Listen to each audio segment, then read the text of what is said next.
Public testimony and open forum is an opportunity for our community members to address the board.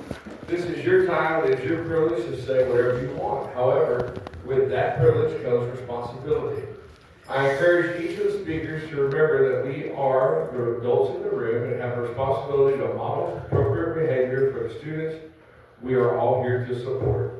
Additionally, if within your comments you can include complaints or charges against a BISD officer or employee, you will be stopped by the chair in accordance with section 551.074 of the Texas Government Code.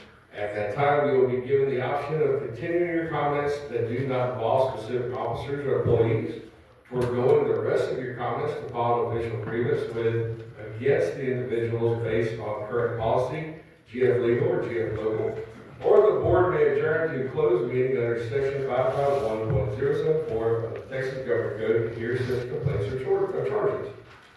This closed meeting may occur at any point during the meeting.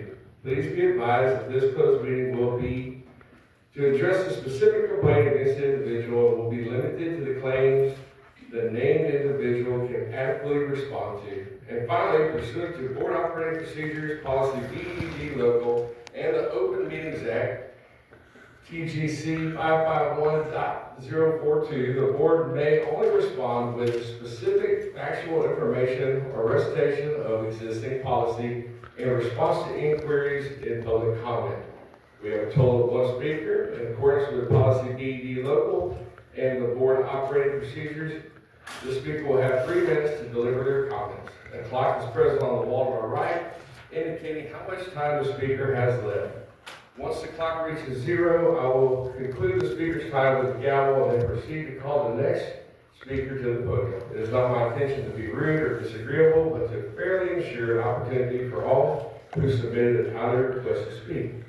Additionally, I understand that the room may wish to express their agreement or disagreement with the points the recognized speaker is making. Please understand that any expression that causes disruption or requires additional time during the public comment section of the meeting may affect the total time for the remaining speakers. Thank you for understanding and thank you for your willingness to address the board. Our speaker is Mr. Gary Jackson. Yes, sir. Before I get started, has everybody got a copy that I tried to get distributed? This is a picture of a Bible fused to a metal steel I-beam from the World Trade Center. It is in the museum for the World Trade Center. This artifact alone proves that some other than aviation fuel fires and falling debris destroyed all 7 of the World Trade Center buildings. The fused Bible eliminates jet airline impact, controlled demolition, bombs in the buildings, thermite, nanothermite, micro nukes, visible explorations that happened on September 11th are all documented here. So the first thing I asked was AI to verify that this is in the museum. Ah, yes, AI answered. The National September 11th Memorial Museum has a Bible that is partially fused to a piece of metal from the World Trade Center. This artifact alone, referred to as the Frozen Bible, it's a poignant reminder of the devastating effects. Then I went on to ask my next question. Is there another example on Earth where paper survived the temperatures of metal that are near molten condition? AI says, no, there's not another place on Earth you're going to find this. It don't exist.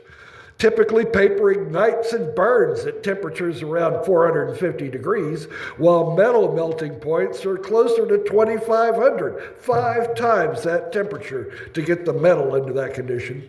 The survival of the Bible or any paper document in a situation where metal is near that molten condition is, to say the at least, highly unusual, and questions are raised.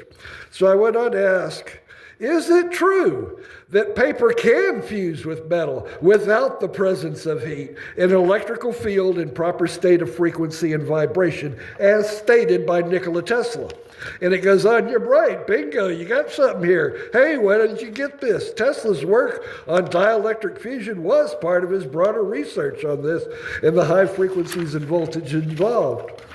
And I go on to say, is there in fact, Benjamin Franklin wrote about the fusion and the strength of ball lightning. And go, oh, yeah, you're connecting some dots here. Yeah, Benjamin Franklin, that's part of his studies on electricity too. So I go on to say, is it in fact that John Hutchinson has demonstrated similar effects? Math Easy Solutions, which I'm a part of, has recently visited with John. We got hours, hundreds and hundreds of hours of live experiments from John Hutchinson and his notes. Yes, he melted metal. He fused wooden spoons into iron bars. He dissolved it into powder. He exploded into other evidence. And this is where I go on to the fine structure constant, the reciprocal to 137, and I'll be discussing with your math and science teachers further information on this. I appreciate your time. Thank you. Thank you, Mr. Jackson. And that concludes the forum. So we'll go to